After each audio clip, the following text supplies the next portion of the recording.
ஈழ மண்ணில் செம்மணி மனித புதைகுழி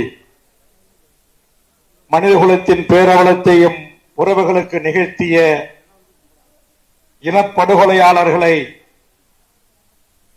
தண்டிப்பதோடு மட்டுமல்லாமல் தமிழ் ஈழம் மலர நாம் என்ன செய்ய வேண்டும் என்கிற அளவில் தமிழக வாழ்வுரிமை கட்சியின் சார்பாக இன்று முன்னெடுக்கப்பட்ட இந்த கருத்தரங்கில் கலந்து கொண்டு எமது தமிழீழ விடுதலை புலிகளுக்கும் தமிழீழ தேசிய தலைவர் மேதகு வேலவண்ணா பிரபாகரன் அவர்களுக்கும் அண்ணனாய் ஆறுதலாய் களத்தில் உதவிகளை செய்திட்டு என்னாலும் தமிழ் ஈழ விடுதலை புலிகளை ஆதரித்து நிற்கின்ற என் பெரும் மதிப்பிற்குரிய அண்ணன் கொளத்தூர் மணி அவர்களுக்கும்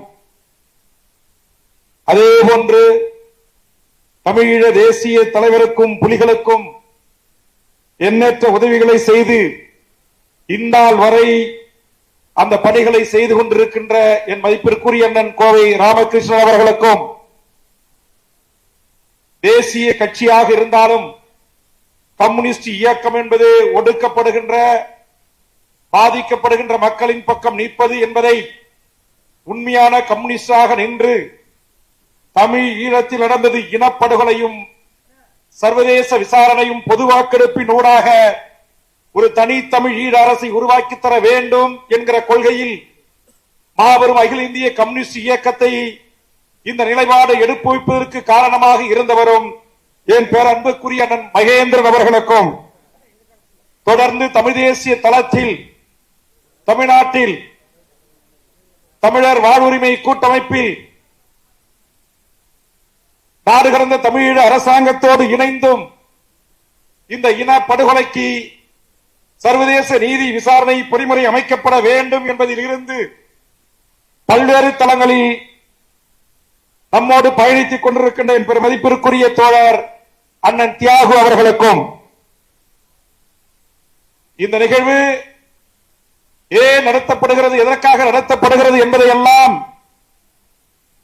அருமை சகோதரர் ஜெகதீஷ் பாண்டியன், புகழேந்தி மாறன், அருமை சகோதரர் வேணுகோபால், அருமை சகோதரர் மகேந்திரன், தம்பி தர்மேஷ், நம்முடைய தகவல் தொழில்நுட்ப பிரிவு ஐடிவி ஊடக பிரிவின் ஊடாக தம்பி கரு பிரபாகரன், குமரவேல்,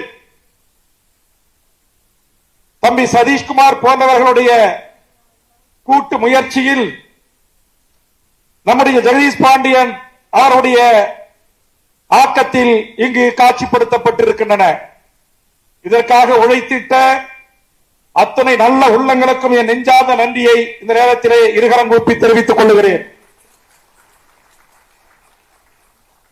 மே மாதத்தில் செம்மணியில் இந்த உடல்கள் தோண்டி எடுக்கப்பட்டு ஒவ்வொரு நாளும் காட்சிப்படுத்தப்பட்டு செய்தி ஊடகங்களில் காட்சியாக வருகின்ற போதும் இதற்காக நீதி கோரியும் ஈழத் தாய்மார்கள் வெகு உண்டு எழுந்து வீதிக்கு வந்து போராடுகின்ற போதும் உலகத்தில் வாழ்கின்ற என் தொப்புள் குடி உறவுகள், ஈழ உறவுகள் எல்லா நாடுகளிலும் இதற்கான ஒரு நீதி கோரலை முன்னெடுத்த போதும்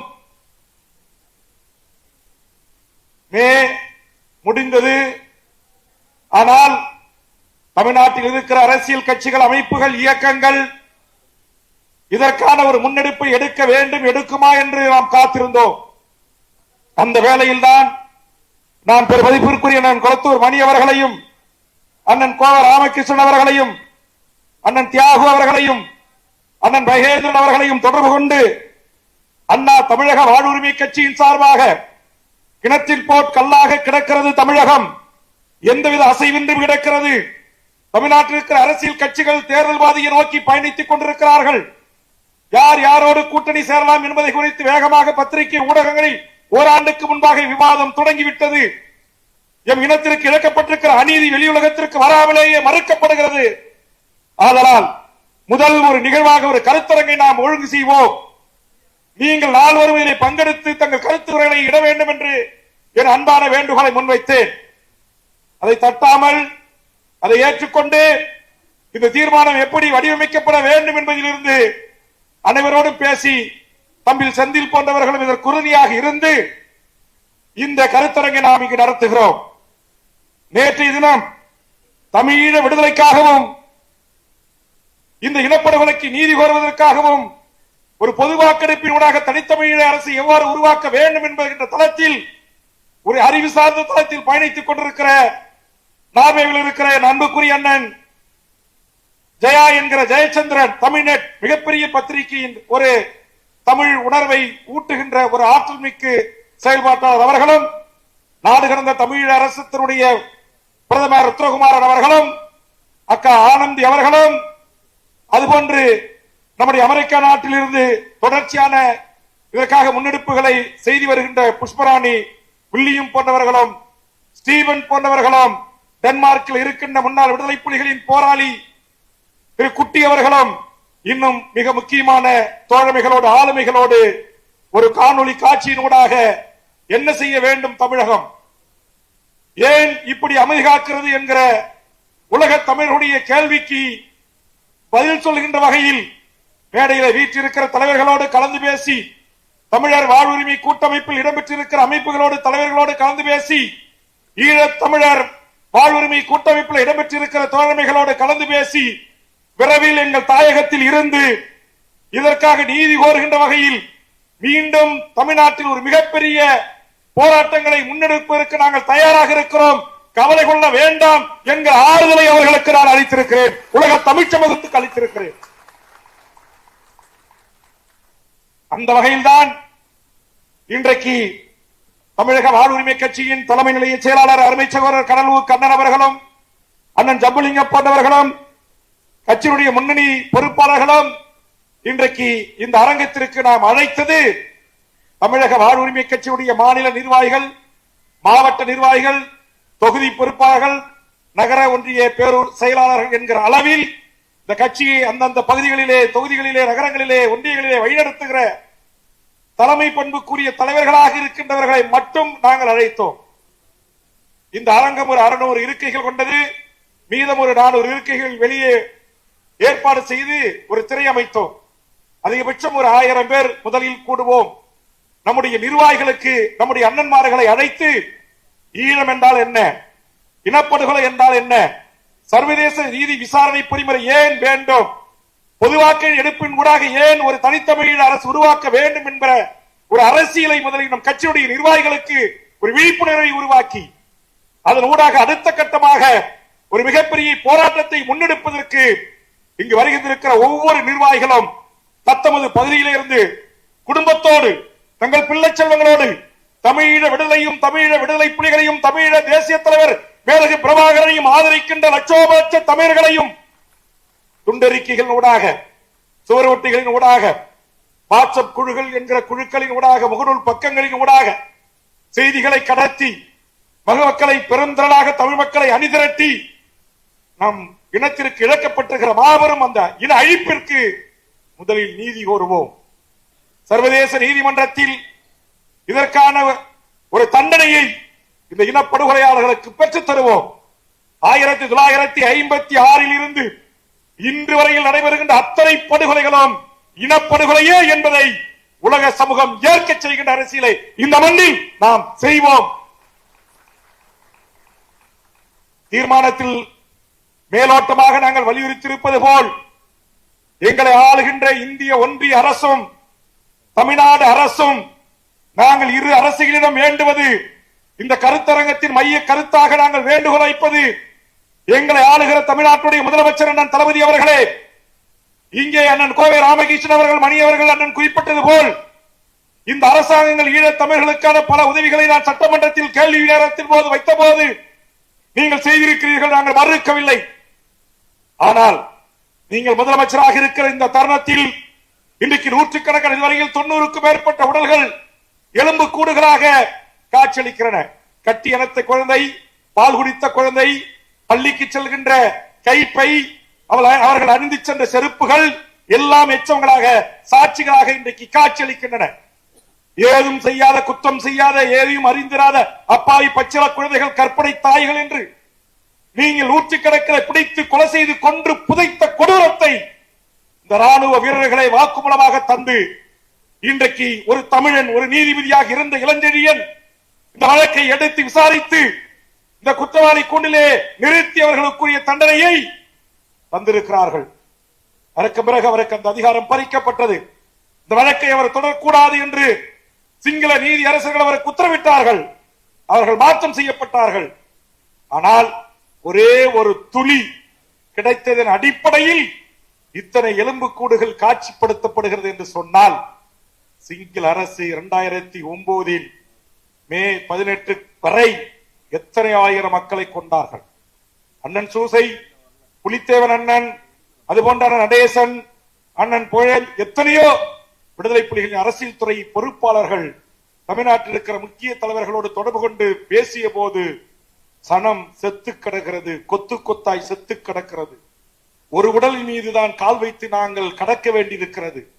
யார் ஒருவரும் தப்பித்து ஓட வேண்டும் என்று சொன்னால் ஆயிரக்கணக்கான உடல்கள் மீதுதான் ஏறி செல்கிறோம். குற்றுயிரும் குலூருமாக கால் இழந்து, கையிழந்து, மண்டை உடைந்து, இருதயம் கிழிந்து, தொப்புள் கொடி உறவுகள் தொப்புள்கள் வெளியே வந்து, உடல்கள் வெளியே கண்டு மூளை சிதறி கிடந்த காட்சிகள் எல்லாம் கூட இங்க ஒளித்திரைக்கு பின்னால் காட்டப்பட்டிருக்கின்றன. இனக்குலை படுகொலை பதாகைகளிலே வைக்கப்பட்டிருக்கின்றன. இவ்வளவு பெரிய அநியாயத்தை, அக்கிரமத்தை சிங்கள பௌத்த பேரினவாத அரசு செய்த போது தாய் தமிழ்நாட்டில் வாழ்கின்ற 7 கோடி தமிழ் மக்களாகிய நாம் சலனமற்று இருக்கிறோம். இந்த பிரச்சனை வெளிகின்ற வருகின்ற போது வீதிக்கு வருகிறோம், போராடுகிறோம், ஆர்ப்பாட்டம் செய்கிறோம், உண்ணாவிரதம் இருக்கிறோம், கருத்தரங்குகள் நடத்துகிறோம். அதோடு நாம் மறந்து நாம் வேலையை பார்க்க சென்று விடுகிறோம். ஆனால் ஈழத்து தாய்மார்கள் 16 ஆண்டுகளை கடந்தும் தங்கள் பிள்ளை செல்வங்களுடைய புகைப்படங்களை வைத்துக் கொண்டு ஐநாவுக்கும் உலக நாடுகளுக்கும் பறந்து சென்று எங்களுக்கான நீதியை தாருங்கள் என்று கோருகிறார்கள். காணாமல் ஆக்கப்பட்டவர்களுக்கு என்று ஒரு கூட்டமைப்பை உருவாக்கி எங்கள் பெண் தாய்மார்கள், தங்கைகள் அந்த மண்ணில் எங்கே என் பிள்ளை, எங்கே என் மகன், எங்கே என் கணவர், எங்கே என் மகள் என்று கேட்கிறார்கள். உலக சமூகம் பதில் சொல்லவில்லை. அதனால்தான் தாயகத்தில் இருக்கிற 7 கோடி மக்களை கொண்ட ஒரு பெருத்த நிலப்பரப்பில் வாழ்கிற நாம் அந்த மக்களுக்கு 16 ஆண்டு காலமாகியும் ஒரு குறைந்தபட்சம் நடந்தேறிய படுகொலைக்கு, இனப்படுகொலைக்கு ஒரு சர்வதேச நீதி பொறிமுறையை கூட பெற்றுக் கொடுக்க முடியாமல் நாம் அவலத்தில் இருக்கிறோம். நம்மால் முடியாதா? முடியும். எப்படி முடியும்? நம்ம ஆளுகின்ற தமிழக அரசு, இந்த தமிழ்நாடு அரசும் இந்திய ஒன்றிய அரசும் நினைத்தால், புவி சார்ந்த அரசியலில் மிகப்பெரிய செல்வாக்காக இருக்கிற இந்திய ஒன்றியம் நினைத்தால் ஐக்கிய நாடுகள் சபையின் ஊடாக ஈழத்தில் நடந்தது இனப்படுகொலைதான் என்று நம்முடைய நாடாளுமன்றத்தில் ஏகமனதாக தீர்மானம் நிறைவேற்றி, நம்முடைய நாடாளுமன்ற உறுப்பினர்கள் புதுவை உட்பட 40 நாடாளுமன்ற உறுப்பினர்களின் அழுத்தத்தின் ஊடாக ஒன்றிய அரசுக்குரிய அழுத்தத்தை தந்து நிச்சயம் ஐக்கிய நாடுகள் சபையிலே இப்படி ஒரு தீர்மானத்தை கொண்டு வந்து சர்வதேச நீதிமன்றத்தில் இலங்கை அதிபர்களை நிறுத்த முடியும், இனப்படுகொலையாளர்களை நிறுத்த முடியும், அவனுக்குரிய தண்டனையை பெற்றுத்தர முடியும். ஆனால் தமிழ் சமூகம் அதற்கான முன்னெடுப்பை, இங்கே அண்ணன் கொளத்தூர் மணி அவர்கள் சொன்னது போல் தமிழ் ஈழ விடுதலையை ஆதரிக்கின்ற அரசியல் கட்சிகளில் அவர் சொன்னார், இதையெல்லாம் ஆதரித்து போராடுகிற இயக்கங்களாக நாங்கள் இருக்கிறோம். நீங்கள் இயக்கங்களாக இருக்கிறீர்கள், நாங்கள் சிறிய அரசியல் கட்சிகளாக இருக்கிறோம். நாங்கள் அரசியல் கட்சியாக இருக்கிறோம். எங்களிடத்தில் 40 எம்பிக்கள் இல்ல, நூற்றுக்கணக்கான எம்எல்ஏக்கள் இல்ல, ஆட்சி அதிகாரம் எங்கள் கைகளில் இல்ல. ஆனால் நாங்கள் ஆதரித்து நின்றிருக்கிற தமிழ்நாட்டின் முதலமைச்சர் அண்ணன் தளபதி ஸ்டாலின் அவர்களே, உங்களிடத்தில் இன்றைக்கு 39 நாடாளுமன்ற உறுப்பினர்கள் இருக்கிறார்கள். புதுவை உட்பட தமிழர்கள் 40 பேர் இருக்கிறோம். 18 மக்களவை உறுப்பினர் இருக்கிறோம். தமிழ்நாட்டுடைய தனிப்பாரும் பெருமையோடு ஆட்சி நடத்துகின்றீர்கள். அண்ணனும் அவர்களும் இந்த தீர்மானமும் சொன்னது போல் மாண்புமிகு தமிழ்நாடு அரசுக்கும் தமிழக முதலமைச்சருக்கும் தொடர்ந்து 4 ஆண்டுகளாக தமிழக சட்டப்பேரவையில் வாய்ப்பு கிடைக்கின்ற போதெல்லாம் நான் முன்வைக்கின்ற கோரிக்கை, ஈழத்தில் நடந்தது இனப்படுகொலைதான், அதற்கு சர்வதேச நீதி பொறிமுறை கொண்ட விசாரணை வேண்டும் என்கிற தீர்மானத்தை தமிழ்நாடு முதலமைச்சர் அவர்களே நீங்கள் உடனடியாக நிறைவேற்ற வேண்டும். தீர்வு நமது தமிழீழ மண்ணிலும் புலம்பெயர்ந்து எம் ஈழ உறவுகளிடமும் ஒரு பொது வாக்கெடுப்பை நடத்தி சுதந்திர தமிழீழ தேசத்தில் எம் ஈழ உறவுகள் சுதந்திரமாக வாழ்வதற்கான வாய்ப்பை உருவாக்கி தாருங்கள் என்கிற தீர்மானத்தையும் நீங்கள் நிறைவேற்ற வேண்டும். இது ஏதோ இந்த கருத்தரங்கத்தின் ஊடாக மட்டும் நான் சொல்லவில்லை, தொடர்ந்து 4 ஆண்டுகளாக சொல்லி வருகிறேன். செஞ்சியில் நடைபெற்ற மே 18 முள்ளிவாய்க்கால் நினைவேந்தல் கூட்டத்திலே சொன்னேன், மாண்புமிகு அண்ணன் தளபதி அவர்களே, இதை நீங்கள் உங்கள் ஆட்சி காலத்தில் செய்ய வேண்டும் என்று சொன்னேன். சொல்லிவிட்டு சொன்னேன், இதை நீங்கள் செய்து இந்திய அரசை வலியுறுத்தி ஒரு நிர்பந்தத்தை உருவாக்குங்க. அது திமுகவோ அதிமுகவோ இதற்கு ஒரு நடவடிக்கை எடுக்கவில்லை என்று சொன்னால் ஒன்றிய பாரதிய ஜனதா அரசோடும் அல்லது காங்கிரஸ் அரசோடும் தமிழ்நாட்டில் இருக்கிற அரசியல் கட்சிகள், தமிழ்நாட்டின் ஆட்சி அதிகாரத்தை கைப்பற்ற வருகின்ற அரசியல் கட்சிகள் ஒட்டும் இல்லை, உறவும் இல்லை, உங்களை உள்ளே அனுமதிக்க மாட்டோம் என்கிற ஒற்றை அறிவிப்பை பெரிய கட்சிகள் நீங்கள் செய்யுங்கள். நான் அண்ணன் மணி அவர்களையும், அண்ணன் கோவை ராமகிருஷ்ணன் அவர்களையும், தியாகு அவர்களையும், தோழர் மகேந்திரன் போன்றவர்களையும் நான் கைகூப்பி வேண்டுவது ஒன்றுதான். நாம் சிறு இயக்கங்களாக இருக்கலாம், அரசியல் கட்சிகளாக இருக்கலாம், தமிழ்நாட்டில் ஒரு கருத்துருவாக்கத்தை உருவாக்குவோம். அது திமுக அதிமுக எவராக இருந்தாலும் எந்த கட்சியாக இருந்தாலும் இனி இந்திய அரசு என் ஈழ மக்களுக்கான நீதியை பெற்றுக் கொடுக்கின்ற வரிசையில் இருக்க வேண்டுமே தவிர அதற்கு எதிராக இருக்கக்கூடாது. ஆம், இனப்படுகொலையின் பங்காளிகள் நீங்கள், துணை நின்றவர்கள் நீங்கள், தோல் குடித்தவர்கள் நீங்கள். எங்களுக்கு தெரியும், கொலை செய்தவன் இடத்திலே கொலைக்கான நீதியை கோருவதில் எங்களுக்கு மாற்று கருத்து இருக்கலாம். ஆனால் அப்படியேப்பட்டவனையும் இழக்க செய்கின்ற வல்லமை நம் தமிழ்நாட்டு 7 கோடி வாக்காளர் பெருமக்களுக்கு இருக்கிறது என்பதை உணர்த்துவோம். சின்ன இயக்கமா இருக்கலாம், பெரிய இயக்கமா இருக்கலாம், அரசியல் கட்சிகளாக இருக்கலாம். ஒரே ஒரு முறை தமிழ்நாட்டில் இருக்கிற அரசியல் கட்சிகள் எல்லாம் ஒன்று கூடி, ஆண்டுகள் பல ஆகியும் இன்னும் அந்த மக்கள் தீர்வு இல்லாமல் இவ்வளவு பெரிய இன்னல்களையும் துன்பங்களையும் துயரங்களையும் அனுபவித்து வருகிறார்களே, அவர்களுக்கு நாம் வாழ்கின்ற காலத்தில் ஒரு தீர்வை ஏற்படுத்தி தருவதற்காக ஒரே ஒரு முறை தேர்தல் அரசியல் பதவிகளை தியாகம் செய்வோம். என்னுடைய வேண்டுகோள் அதான். அந்த அடிப்படையில் இந்த அரங்கத்திலிருந்து சொல்லுகிறேன், மாண்புமிகு அண்ணன் தளபதி ஸ்டாலின் அவர்களே, இங்க இருக்கிற சிறப்பு முகாமிலே அடைபெற்றிருக்கிற, புழல் சிறையில் அடைபெற்றிருக்கிற முன்னாள் போராளிகள், ஈழ அகதிகள் அல்லது பாஸ்போர்ட் கடவுச்சீட்டு என்கிற சட்டத்தின் கீழ் கைது செய்யப்பட்டிருக்கிற என் அனைத்து உறவுகளையும் விடுதலை செய்து ஒன்றிய அரசின் அனுமதியை பெற்று அவர்கள் விரும்புகிற தமிழீழத்திற்கோ விரும்புகிற நாடுகளுக்கோ அனுப்பி வையுங்கள். இந்த சிறப்பு முகாமை இழுத்து மூடுங்கள். இந்திய குடிமகனாக இருக்கிற தமிழ்நாட்டு என் உறவுகளுக்கு இருக்கிற அத்தனை உரிமைகளையும் என் ஈழ உறவுகளுக்கு வழங்குங்கள். இங்கே கல்வியை குறித்து சொல்லுகின்ற போது சொன்னார்கள் அல்லவா, கல்வியிலேயே சில அனுமதிக்கப்படுகிறது என்று. அந்த சில அனுமதிகள், அந்த துவக்கப்பள்ளி, உயர்நிலைப்பள்ளி, கல்லூரி கல்வி வரையிலும் படிப்பதற்கான உரிமையை உங்கள் தந்தை கலைஞர் மு கருணாநிதி தான் என் வேண்டுகோளை ஏற்று அறிவித்தார். நன்றி சொல்லுகிறோம். இன்றைக்கு என்னுடைய வேண்டுகோளை ஏற்று நீங்கள் 15,000க்கும் மேற்பட்ட என் அகதி மக்களுக்கு வீடுகளை கட்டித் தருகின்றீர்கள். எங்களுடைய வேண்டுகோளை ஏற்று அம்மையார் மறைந்த ஜெயலலிதா அவர்கள் தமிழ்நாட்டு குடும்ப அட்டைகளுக்கு கிடைக்கின்ற அத்தனை நியாய விலை கடைகளிலும் கிடைக்கின்ற பொருட்களை என் ஈழ குடும்பத்திற்கும் தருவோம் என்று அறிவித்தீர்கள். குறைந்தபட்சம் எமது தமிழ்நாட்டு அரசு சில உதவிகளை, குடிநீர், சாலை, அவர்களுக்கான தொகுப்பு வீடுகள் என்கிற அடிப்படையில் சிலதை செய்து கொண்டிருக்கிறீர்கள். இப்போது திருமணம் செய்து கொண்டவர்களை பதிவு செய்திருக்கிறீர்கள் என்று கோவை ராமகிருஷ்ணன் அவர்கள் அறிவித்தார்கள். இதையெல்லாம் எங்களை போன்ற இங்கு இருக்கின்ற எங்கள் அண்ணன்மார்களுடைய தொடர் அழுத்தம், தொடர் வேண்டுகோள், தொடர் போராட்டங்களின் ஊடாக செவிசாய்த்துதான் தமிழக அரசு செய்திருக்கிறது. இங்கே தீபத்தை பற்றி குறிப்பிட்டார்கள். இந்த சிஏ என்ஆர்சி சட்டத்தில் இஸ்லாமியர்கள் எப்படி குடியுரிமை மறுக்கப்பட்டதோ அதுபோன்று என் ஈழத்தமிழர்களான என் தொப்புள் குடி உறவுகளுக்கும் இந்த மண்ணில் குடியுரிமை மறுக்கப்பட்டிருக்கிறது. ஆக நான் எதற்காக இதை இங்கே பதிவு செய்கிறேன் என்று சொன்னால், நாம் வெறும் தேர்தல் அரசியல் மட்டுமே கவனம் செலுத்தி தேர்தல் அறுவடையோடு அந்த திருவிழாவோடு முடித்துக் கொள்ளுகிறோம். அந்த நிலை மாற வேண்டும், மாற்றப்பட வேண்டும். அதற்காக தமிழக வாழ்வுரிமை கட்சி எந்த தியாகத்தையும் செய்வதற்கு தயாராக இருக்கிறது. நாங்க வருகின்ற தேர்தலில் எம்எல்ஏ சீட்டு வாங்கணும், எண்ணிக்கையை பெருக்கணும், உள்ள போகணும், இது எல்லாம் எங்களுக்கு கடைசிதான். நான் கட்சியினுடைய ஒவ்வொரு செயற்குழு பொதுக்குழுவில் சொல்வேன், 90% நாம் மக்களுக்கான, மண்ணுக்கான, ஈழ விடுதலைக்கான, இனத்திற்கான, தமிழர் வாழ்வுரிமைக்கான, தமிழக வேலை தமிழருக்கான கோவை ராமகிருஷ்ணன் அவர்கள் பட்டியலிட்டார்கள் அல்லவா, எத்தனை உரிமைகள் இந்த மண்ணில் நம்மிடமிருந்து வடவர்களால் பறிக்கப்பட்டிருக்கிறது என்பதை. ஆக இவற்றையெல்லாம் வென்றெடுப்பதற்கான அரசியல் செய்வோம். வாய்ப்பு இருந்தால், தேவைப்பட்டால் பிரதமர் அரசியல் கட்சி எங்களை சுயமரியாதோடு தன்மானத்தோடு நடத்தி எங்களுக்கு கூறிய அங்கீகாரத்தை தந்தால் தேர்தல் அரசியலில் போட்டியிடுவதை குறித்து நாங்கள் பரிசீலனை செய்வோம் என்பதுதான் நான் கட்சி தொடங்கிய காலத்தில் சொன்ன வாசகம். அதை இன்றைக்கும் நான் சொல்லுகிறேன்.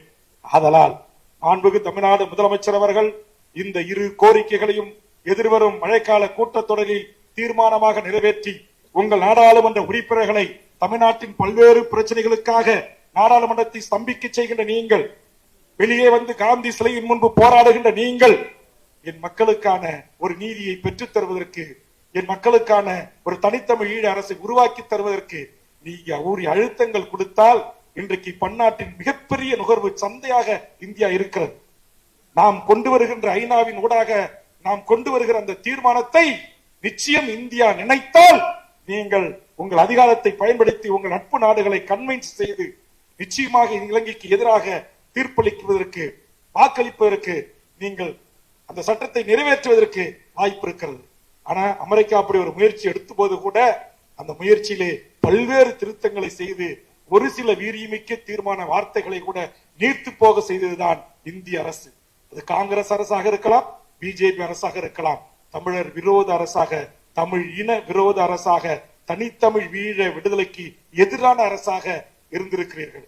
ஆதலால் என் தாய் தமிழகம் நான் வேண்டுவது ஒரே ஒரு தேர்தல், ஒரு சட்டமன்ற தேர்தல், ஒரு நாடாளுமன்ற தேர்தல். இதுல ரெண்டுலயும் இந்த நிலைப்பாட்டை எடுத்து நம்முடைய மக்கள் வாக்களிக்க கூடிய ஒரு விழிப்புணர்வு பெற்ற, ஒரு அறிவு பெற்ற ஒரு சமூகமாக இந்த மக்களை மாற்றுவதற்கான ஒரு கள அரசியலை, ஒரு புரிதல் அரசியலை, நீ எந்த கட்சிக்காரன் வந்து ஓட்டு கேட்டாலும் இதை நீ செய்வியா, நான் உனக்கு ஓட்டு போடுறேன், இல்ல என் ஊரை விட்டு வெளியே போ என்று சொல்லக்கூடிய அரசியலை இந்த மக்களுக்கு நாம் கற்க வேண்டிய கட்டாயத்தில் இருக்கிறோம். அதனாலதான் இன்னைக்கு யாரும் ஆசைப்படுகிறான். ஏதோ தமிழ்நாட்டு முதலமைச்சர் சீட்டு மட்டும் இங்கு யாருக்கு வேணுமாலும் சொந்தம், யாரு வேண்டுமானும் வந்து அமரலாம் அப்படின்ற ஒரு நிலைமை இருக்கிறது. இந்த நிலைமை மாற்றப்பட வேண்டும். இந்த மண்ணையும் இந்த மொழியும் இந்த இனத்தையும் இந்த இனத்தின் வரலாற்றையும் என் கடல்களால் பிரிக்கப்பட்ட என் தனித்தமிழ் ஈழ அரசியும் உருவாக்கி தருகின்ற, அதற்கு ஆதரவாக இருக்கின்ற, புலிகளை ஆதரிக்கின்ற, தமிழ் ஈழத்தை ஆதரிக்கின்ற ஒரு அரசியல் தலைவன் நெஞ்சுரத்தோடு, ஆம் தமிழ்நாடு அரசு அமைந்தால் என் அரசு ஆட்சியில் இருக்கின்ற காலத்தில் தனித்தமிழ் ஈழ அரசை உருவாக்குவதற்கான எல்லா பணிகளையும் என்னால் நடத்தப்படுகின்ற இந்த அரசு செய்யும் என்று துணிந்து அறிவிக்கக்கூடிய அரசியல் கட்சி தமிழ்நாட்டின் அதிகாரத்தை வரக்கூடிய அரசியலை நிச்சயம் உருவாக்குவோம்.